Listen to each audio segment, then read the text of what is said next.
My name is Lester Miller. I'm from Wynne, Arkansas. I was born and raised here. Other than drag racing, I sell custom manual and power wheelchairs to kids and adults. I've been doing it for 20 years. I have a passion for that. I have a big heart and I love helping people. But on the side, on my job, I like to drag race. As far as I can remember, I've always known about drag racing from my dad, my cousin Donnie, and my dad's friends. They would come over to the house. They would talk about drag racing, tell old stories about drag racing, and I just loved it. From that, watching my dad street race this car. He started out when I was real young, I can remember. He was always one of the fastest cars around here. My dad actually got this car when I was 3 or 4. He rebuilt it. He bought the car for $400. He took it and made it a hot rod. It wasn't real fast at the time, but I mean, fast these days and fast back then is not really, fast, but it was fast for that time. And like I said, it was one of the fastest cars around here. He would go and let me go to the street races with him, let me be part of everything, and I loved it. I couldn't get enough of drag racing. I would play with my toy cars and run up and down my bed, on my kitchen table where my parents would let me play, and I just loved drag racing. Couldn't wait to street race and race at Georgia Ray's because that's where we went. And I was 7 or 8 years old, and my mom, she got sick. She got lung cancer, and they didn't give her much of a chance to live. And she come out of it. Well, my dad kind of backed away from racing a lot. He still did it, and it was still a passion, but he didn't do it as much. We went to Georgia Ray's drag strip when I was 12 years old, and he let me get behind the wheel of this car. And that was just the highlight of my life. I still remember it, and I couldn't. And it was the day I dreamed for 12 years. I made my first pass, and I was just so excited. And my dad started letting me drive from that point on. He said, I did a really good job, which, don't get me wrong, I watched him enough, and I watched everybody else enough that I was pretty good at it, just starting off, because I knew what I was doing. Because, like I said, I made so many passes in this car, pretending I knew what I was doing. So Georgia Ray's Wildcat Drag Strip is a heads-up drag strip. It was index racing when I started racing, and I started out running 8.0 class. At first I didn't win a lot, but I figured it out and I started winning. Well, I moved up to 750 class, and I won in that, and then I kind of wanted to go faster, so I bought me another motor, put in the car, and went to 7.0. I mean, I pretty much dominated 7.0 at Georgia Ray's for years. I won. I even had friends tell me, hey, if you needed $150, all you got to do is go to Georgia Ray's. It got to that point. And of course that felt good when friends would tell you that, and it make you smile. But, I'm confident in my racing, but I always feel like I can get better. And even then I felt that, even when I dominated the 7.0 class. I went to other places like Holly Springs. They started having 7.0 index racing, and I won a lot. I met a guy named Mr. Jimmy Smith. He still races 7.0 index. He told me all about how they do 7.0 racing, and I came and to Holly Springs where he would race, and I'll never forget the first time I beat him. Running 7.0 class. I was just like, I beat a legend. And I think I even beat him in the finals. I kind of wanted to go a little faster, and my mom was doing better. My dad said, hey, why don't we buy something and we go together? And I said, okay. So we found an S10 locally, and it was a back half S10. And well, I started racing it. I moved up to 650 class at Georgia Ray's then. I didn't quite do as good in it as I did like this car. The competition was better, and plus it just wasn't my car, and I was used to this car. I knew this car like the back of my hand because I made so many passes in it.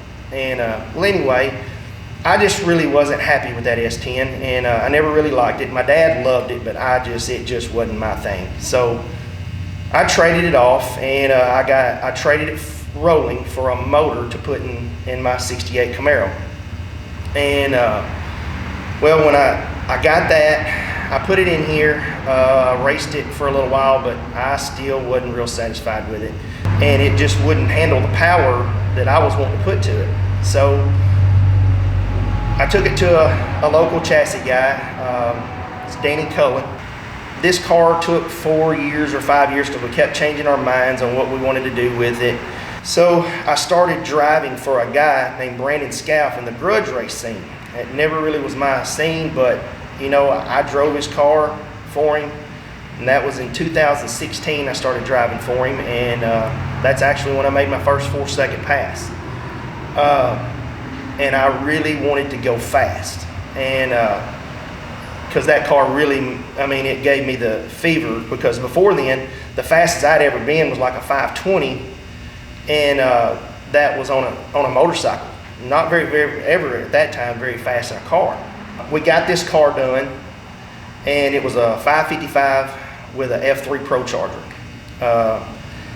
I still had it in the back of my head. I just did not want to race this car and go as fast as that amount of horsepower was going to allow it to go, because this car has been in my family since I was, like I said, 3 or 4 years old. So I didn't really want to wreck it.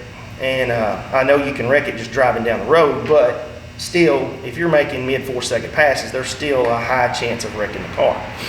So I pulled the car apart, and that I had a Camaro, a 2010 Camaro called Candy Cane.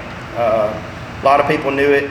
I went to Memphis, street raced it a lot, went to the track, raced it a lot, and it was a well-known street car around here. Then 2017, I came across the Mistress, the black 67 Camaro. I was looking online one night, and he said in his ad that he's looking for a street car. So I sent the guy a message, sent him a picture of Candy Cane. I said, hey man, you want to trade?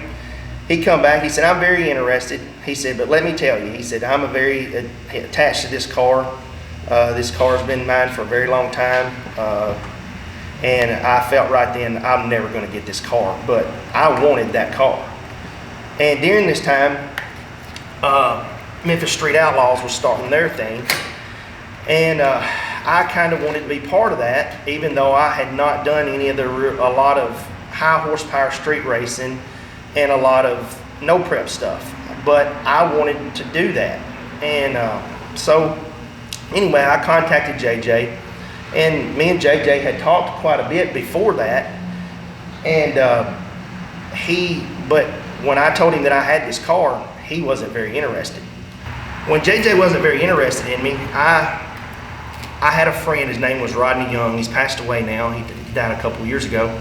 He came to me and he told me, he said, Lester, don't get your head down. Of course it bothers you when you feel like you're good enough and you don't get to do what you want to do. And he said, don't get your head down. He said, we'll work together. You got a good car, you're a good driver. He said, and you can make your own name. So I said, that sounds good. So that's what I did. At first, after I made the trade, I started prep racing the car.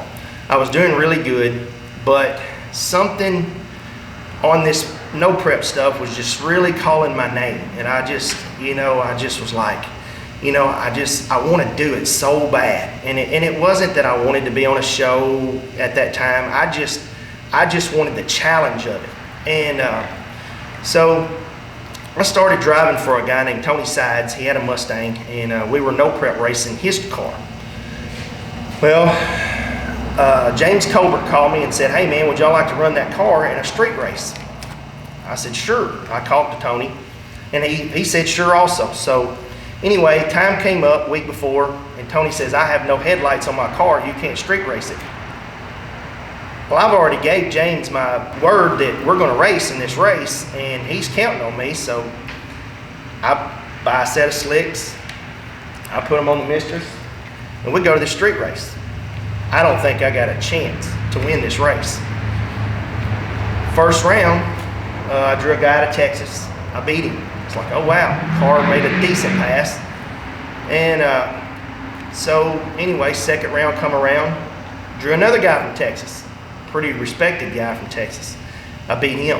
And third round, I won. And then it come down to me and Boosted GT in the finals, and he beat me by a fender. Well, I was hooked on it. I was hooked. I had the car figured out. It's a fast car. And it worked. And the guy that I bought it from, Chip Cox, told me that this car would work anywhere. But of course, you know, I really didn't know because I had never went fast on the street. So anyway, I decided then I'm going to start trying to no prep this car. So I start going to some tracks and buying my way into some no prep races, and I would get beat first round. We even had a joke around here between me and some guys that I didn't need my headlights to get home because I would get beat so early. Well, that changed one day. I started testing the car a lot, going to some no prep places and really figuring the car. Well, it went from being a car that everybody wanted to race first round to nobody wants to race it. And that made me feel really good that, you know, I did this. You know, don't get me wrong, I have a group of guys that's helped me with this, but we did it together, and we started dominating the small tire no prep around here. You know, anywhere from Dyersburg, I broke the track record the first time I ever went there on a small tire, to, you know, I won some small tire races at George Ray's that was the king of the concrete, to, you know, by Hellia, they would have some small tire stuff every once in a while. And then, you know, I would go off. In 2018, they had a $100,000 not a street race, but a no prep race. It was small tires, and I got an invitation to this race. The name of the car had done got out there enough that I was getting invitations to these races. So I got into that race. Again, I never thought that I would do very good. But with that, me and my crew, we went to Louisiana. I don't really remember what race it or what track it was. I would be lying if I told you, but it was in Louisiana. And first round I drew Bobby Ducote, and he even told me. He said before the race, he said, "Are you ready for this ass whooping?" And I just, you know, I laughed it off, shook his hand, and I put Bobby on the trailer. Not talking that I'm faster than him, but, you know, that made me feel good. You know, and I even went over there jokingly with him and threw him a Mistress shirt and said, "You have to wear this all day." I don't know if he did or not, but it was just a fun joke. And then, of course, you know, second round or third round, I can't remember what it was, but I drew Brent Self. And I'm like, well, there's the end of my day. Well, somehow I whooped Brent Self, you know, because Brent Self even then was dominant in the small tire world, and I just beat Brent Self. I mean, you'd have thought me and my crew won the World Series when I got out of the car.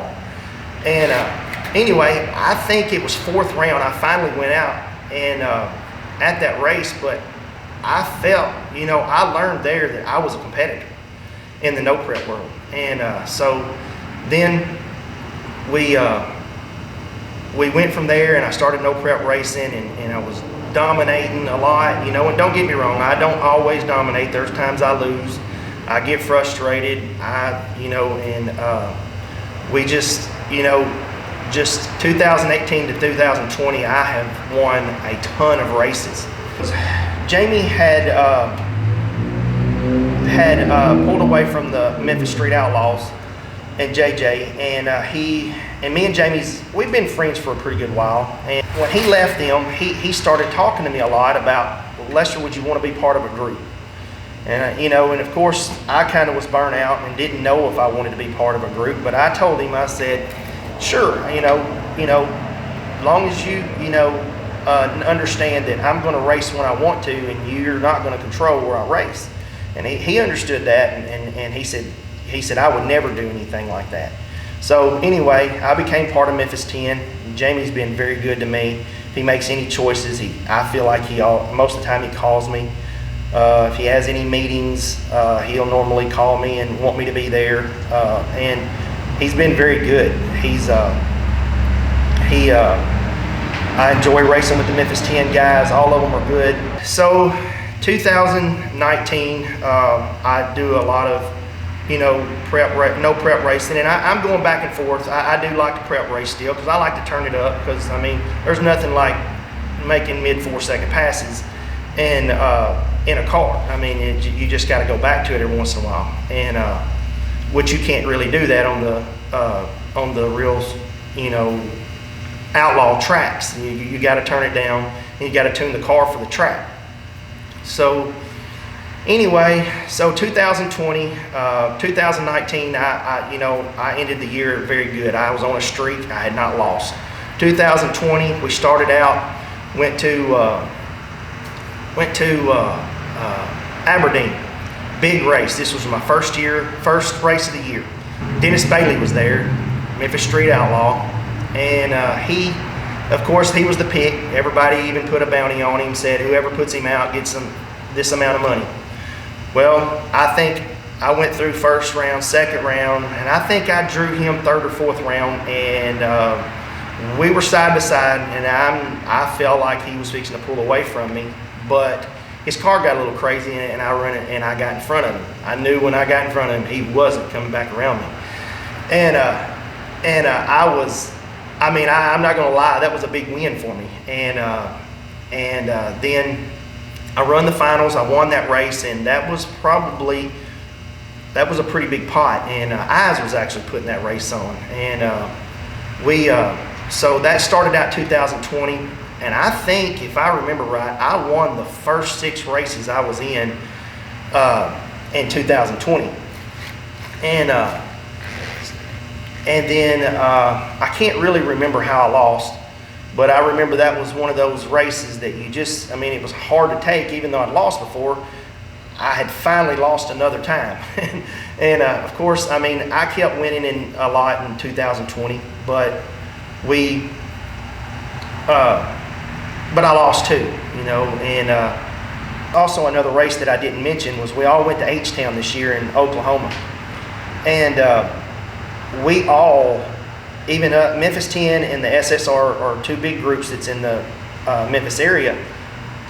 I seen everybody come together at that race backing me because I was going rounds. I went to the finals the first time I went to that race and raced against KC Max in the finals. He beat me by a bumper.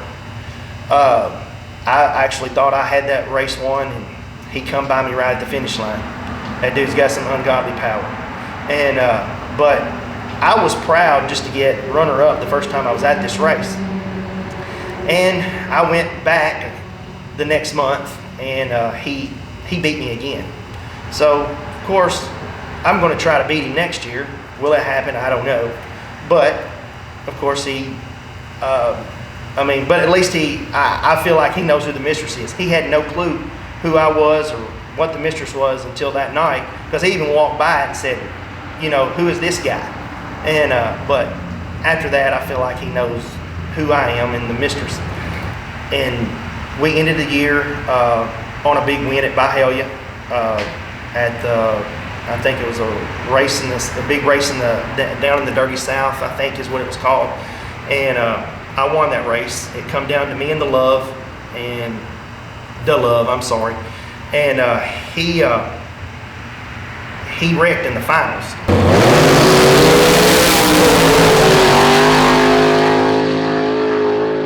I hated it turned out that way, and I actually drove back down the track to check on him, and was glad he was okay. But that's the end of this, how my story goes with the Mistress. And but I just, like I said, drag racing's always been part of my life, and I don't know what I would do without it. It just it's a big part of my life. You know, some people use drugs for their adrenaline. I use drag racing. It's just something I'm addicted to. I love, and it's a big passion. And I'm very competitive. I have guys that, like I said earlier, that go with me. Danny Wiseman, he goes with me as much as he can. John Williams, he has a Chevelle, blue Chevelle, twin turbo. He does a lot of my engine building and helps me with tuning the car. He goes with me, and you know, of course my dad, he goes a lot. I can't thank any guys that go with me, you know, for their time that they go with me and help me.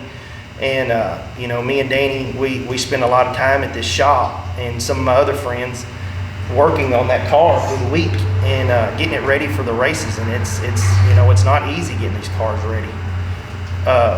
Sometimes you find a problem, you got to get it fixed by the weekend, and then you got to order parts. So anyway, so with that being said, I'm looking forward to 2021 and racing with the Memphis 10.